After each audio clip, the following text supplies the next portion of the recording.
Irmãos, eu gostaria de compartilhar com você nessa noite sobre como lidar com o medo.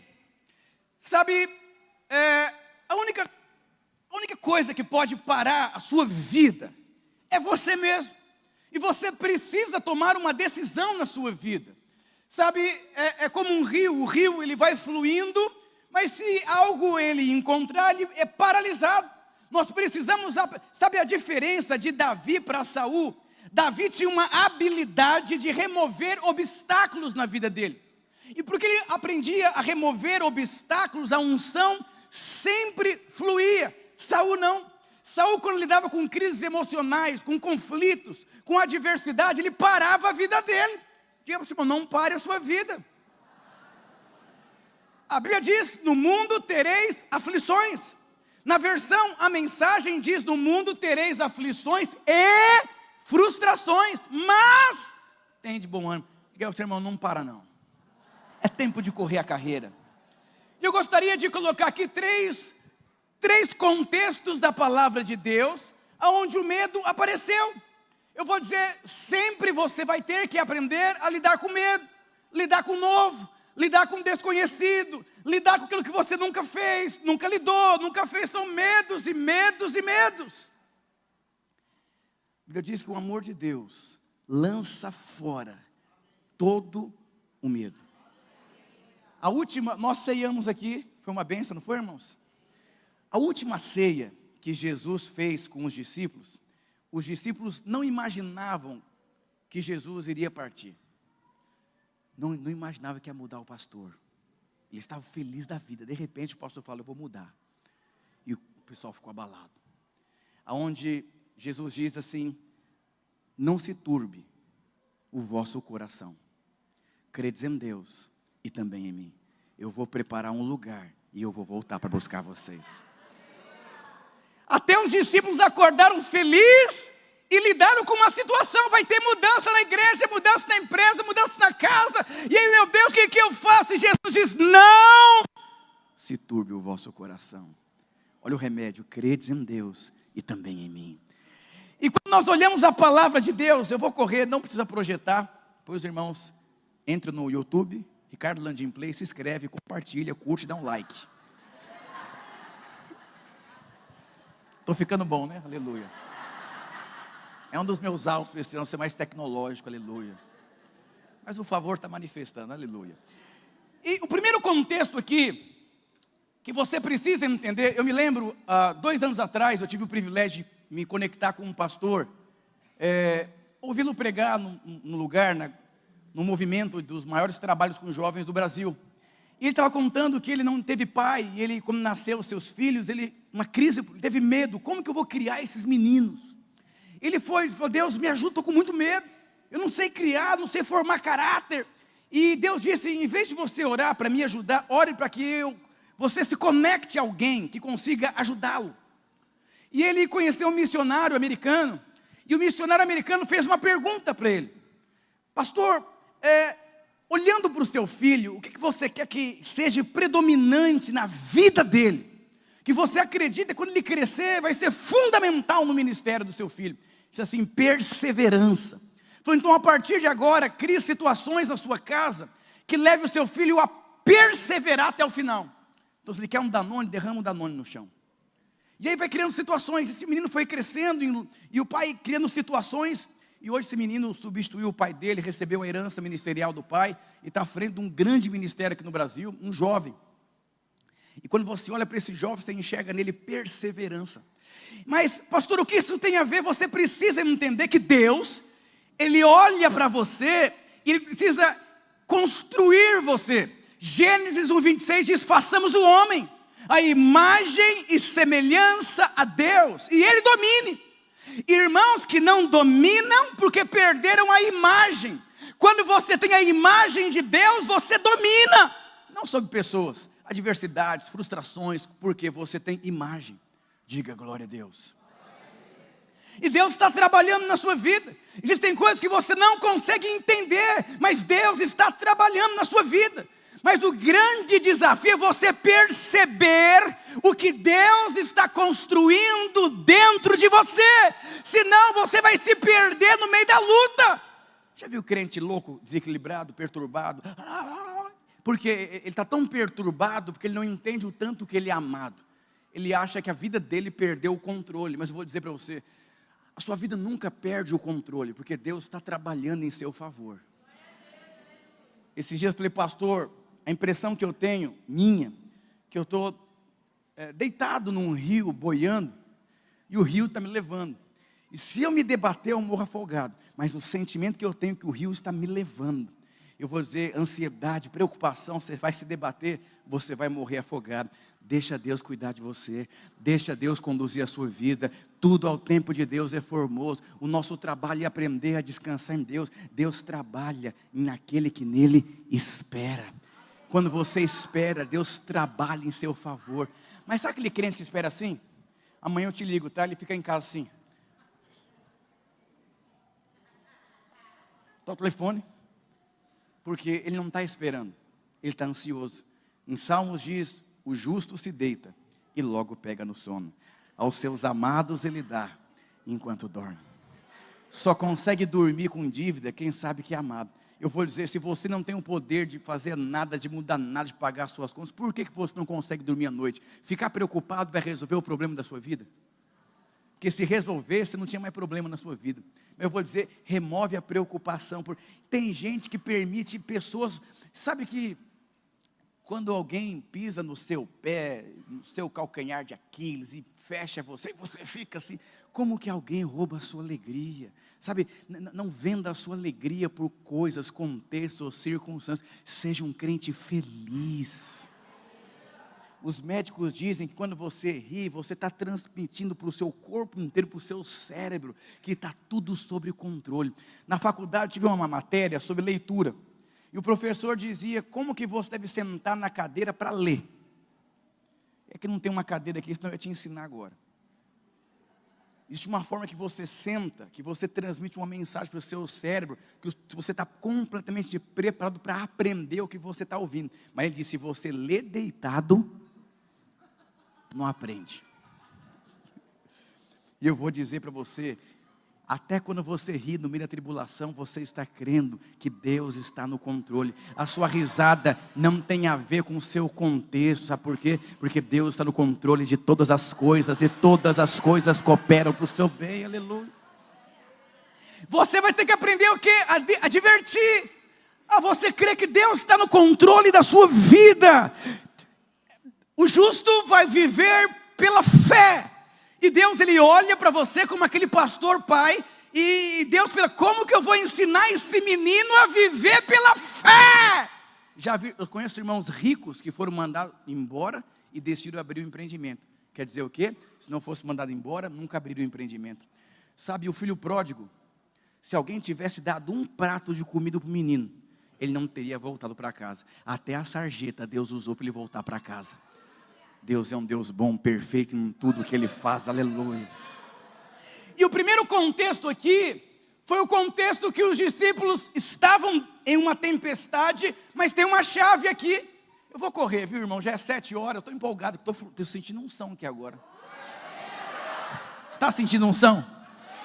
Então é de Deus. E aqui em Mateus capítulo 14, olha o que a Bíblia diz. Mas a quarta vigília, Jesus foi ajudá-los. Jesus estava observando de longe os discípulos e não ajudou eles. Por quê? Porque Deus estava trabalhando na vida deles. Quarta vigília, querido, é 6 horas da manhã. Olha que angústia, que luta, ninguém me ajuda. Eu vou dizer, existem batalhas que você vai estar cercado de pessoas, mas ninguém vai te ajudar. Por quê? São batalhas que você vai ter que aprender a lutar sozinho. Davi, cheio de homem barbado, ninguém ajudou ele. Mas se tivesse ajudado ele, a glória seria das pessoas que ajudaram. Mas Deus ajudou Davi. E o primeiro contexto aqui é você entender que os discípulos estavam distantes. numa situação complicada, numa adversidade, talvez você está desempregado, a célula não avança, crise com os filhos, crise, e você acha que Deus não está vendo.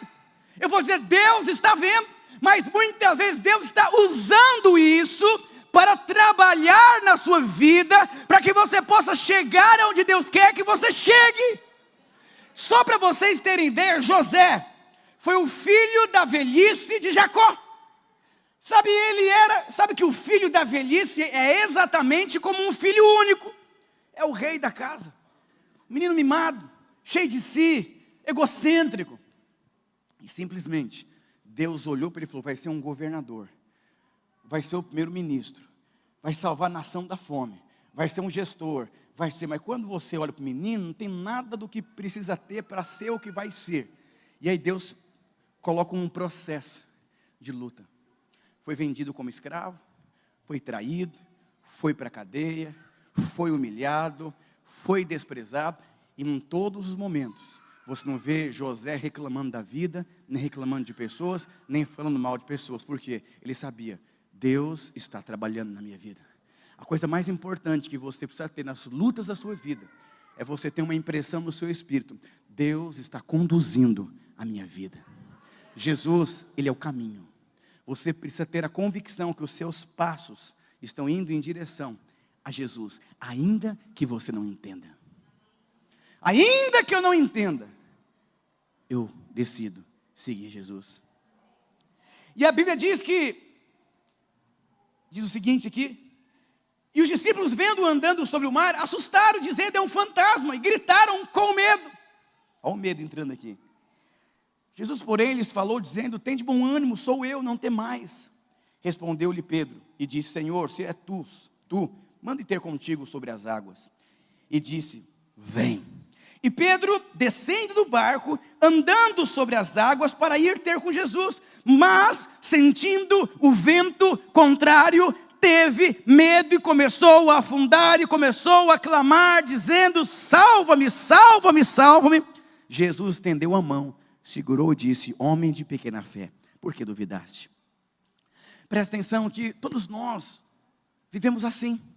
Você está cheio de fé, animado, voltou do encontro, feliz, e você está olhando para Jesus ali, e olha o que aconteceu, Pedro, ele percebeu, ele reparou. Um dia falou, pastor, o Brasil cobra muito imposto. Você está olhando para o imposto do Brasil, olhe para Jesus. Você está olhando para a crise econômica, olhe para Jesus. Você está olhando para o defeito das pessoas, olhe o Jesus que habita dentro das pessoas. Sabe, o seu olhar, ele é fundamental para o êxito da sua vida. Quando você tem problema de visão, você vai ter problema de desfrute. E quando você tira os olhos de Jesus, você começa a afundar. Diga para o seu irmão, não afunde. Quando que Pedro teve medo? Quando ele percebeu, meu Deus, vou dizer, esse é o ano das portas abertas. Olhe para Jesus, olhe para a promessa, Ele é poderoso para fazer infinitamente mais. Não tem a ver com contexto, tem a ver com Ele, com a palavra, com a promessa. Ele é poderoso. Você tem que andar nessa identidade de fé, de ânimo. Ele está mais ombro caído, sim, olho fundo em luta. Meu Deus do céu, como é que pode? Como que pode? Jesus que me livre. Diga, seu irmão, para com esses ombros caídos, essa anca caída. Só fica falando de problema do casamento, de problema do filho, de problema do salário, de problema com o dinheiro. Eu vou dizer para você, presta atenção. Moisés separa 12 espias e envia para a terra prometida. Eram príncipes. E durante 40 dias começaram a andar sobre a terra. Andar. Quando eles voltam, ele fala, Moisés, a terra é boa, mas tem gigante, cidade fortificada, luta. Está cheio de crente assim, por isso não entraram na terra. Por quê? Visão errada. Ah, pastor, meu casamento é uma bênção, mas a irmã lá em casa lá não coopera, viu, pastor? Vou te falar, eu preciso te falar. Ah, pastor, meu filho é uma bênção, mas minha célula é uma bênção, mas minha igreja é uma bênção, mas. Jesus disse, bem-aventurados os puros de coração, porque o puro vai ver a Deus. Para o puro, tudo é puro. Diga para o seu irmão, você precisa entender o coração puro.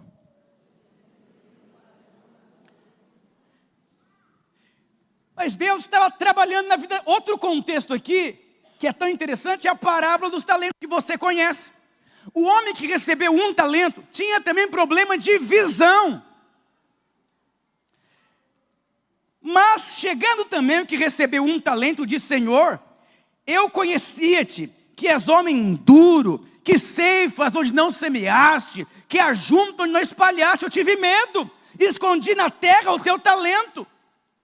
Sabe, olha que interessante, ele recebeu algo pela graça de Deus, e ele tinha uma visão errada de quem o abençoou. Falou: eu acho, você era severo, você era duro, eu tive medo de você. Por isso eu enterrei o talento. Está cheio de crente enterrando o talento, conte medo. Isso não der certo, isso não acontecer, e você fica, e você começa a enterrar. Não viva dessa forma. Eu vou dizer para você, tem uma visão de Deus, tem uma visão do futuro. Eu vou dizer, você tem o que você enxerga. Uma pessoa inteligente, ela vai até onde a sua inteligência permite. Sabe, uma pessoa tola vai até onde a sua tolice permite. Uma pessoa cega vai até onde ela consegue tocar. Mas um visionário, o céu é o limite. Você precisa olhar para o lugar que você trabalha, olhar para o potencial que Deus te deu, olhar para a célula que você lidera, sabe, olhar para o filho que você cuida. Sabe, ter filhos qualquer pessoa tem, mas você gerar profetas é diferente. Deus criou todas as coisas pela palavra. E disse Deus, e viu Deus que era bom. Eu vou dizer, essa semana será a melhor semana da sua vida. É muita unção de Deus. Diga para o seu irmão, tem muita unção na sua vida, meu irmão. Libera essa unção. Presta atenção aqui. Por que esse homem enterrou o talento e teve medo? Porque ele começou a olhar as incapacidades, ele começou a olhar as circunstâncias, ele começou a olhar as suas imperfeições, ele começou a ter um olhar para si. Querido, quando o homem pecou no Éden, ele andava nu no Éden, para cima e para baixo, e ele não percebia que estava nu. Mas quando ele pecou, ele percebeu, ele olhou para ele e percebeu, ele teve vergonha. Eu vou dizer para você, o diabo ele faz você olhar para você. Mas você precisa entender que você foi feito justiça de Deus em Cristo Jesus. E você está escondido nele. É como uma criança, ela é perfeita, mas não é desenvolvida. É questão de tempo. Cristo está sendo formado na sua vida. Você é o que Deus diz que você é. E último aqui, Moisés. Moisés era um homem inteligente. E sabe que a qualificação é você ter a convicção que você está desqualificado para fazer aquilo que Deus quer que você faça. Porque quando você acha que você é bom, a glória é para você. Deus nunca chamou o homem para fazer aquilo que ele sabe fazer. Você quer saber qual que é a vontade de Deus para a sua vida? Ela é maior que a sua habilidade, mas qual que é o nosso problema? Ai meu Deus, eu não sei falar direito, quem sou eu para assumir uma cela? Querido, dê o primeiro passo.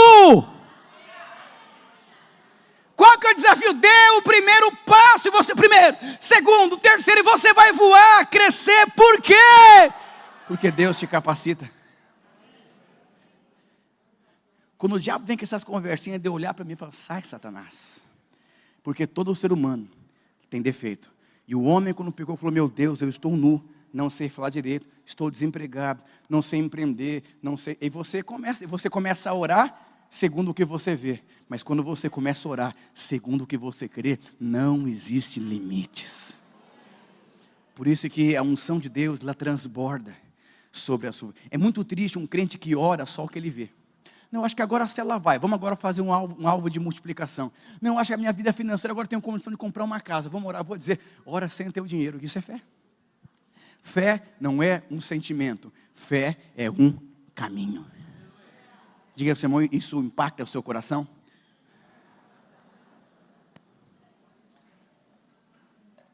E o que aconteceu com Moisés? Queridos, Moisés era uma criança extraordinária. Moisés era uma criança de 5 talentos. Moisés era uma criança assim maravilhosa. Olha o que diz em Atos capítulo 7, versículo 20. A partir do versículo 20. Naquele tempo nasceu Moisés, que era um menino extraordinário. Por 3 meses ele foi criado na casa de seu pai. Moisés era extraordinário. Mas para Deus, ele era cheio de si. Por que nós lidamos com circunstâncias nas nossas vidas? Deus quer tirar de você o excesso de ansiedade. Deus quer tirar de você a sua confiança em você mesmo. Eu vou dizer, o chão que nós pisamos é Jesus Cristo. Ele é o fundamento. Ele é o nosso alicerce. E muitas vezes a sua fé está fundamentada no seu dinheiro, na sua habilidade, na sua cela. Ai, minha cela é tão especial. Eu vou dizer para você, a sua cela só está lá porque é por conta de Deus. Eu vou dizer para você, olhe para as pessoas como Deus olha. Isso impacta profundamente a sua vida. Diga aleluia, glória a Deus. E o que aconteceu com Moisés? Moisés estava frustrado. Pendurou a chuteira, antigo na igreja, não deu certo, frustrou, feriu, estava parado, morando de favor na casa do sogro. O que muda a nossa vida não são oportunidades, é a glória de Deus. E dentro da glória de Deus existem oportunidades. Crente não vive em função de oportunidade, crente vive em função de propósito. E dentro do propósito haverá oportunidades. Toda oportunidade que surgir, perceba, está dentro do propósito. Não tiver, vai dar ruim. E aí o que aconteceu? Ele teve uma experiência com o sobrenatural, com a sarça. E Deus falou, tira essa sandália, o lugar que você está pisando é um lugar santo. Descalço, era só escravo que andava na época. Deus queria deixar muito claro, você tem 80 anos, você está descalço, e Moisés ficou gago por conta da experiência com o sobrenatural, piorou a situação dele. Falou, agora piorou de vez. E Deus disse, eu te chamei, você vai libertar o meu povo, você vai lá falar com o faraó, você vai ser um canal de Deus para essa geração. O que acontece?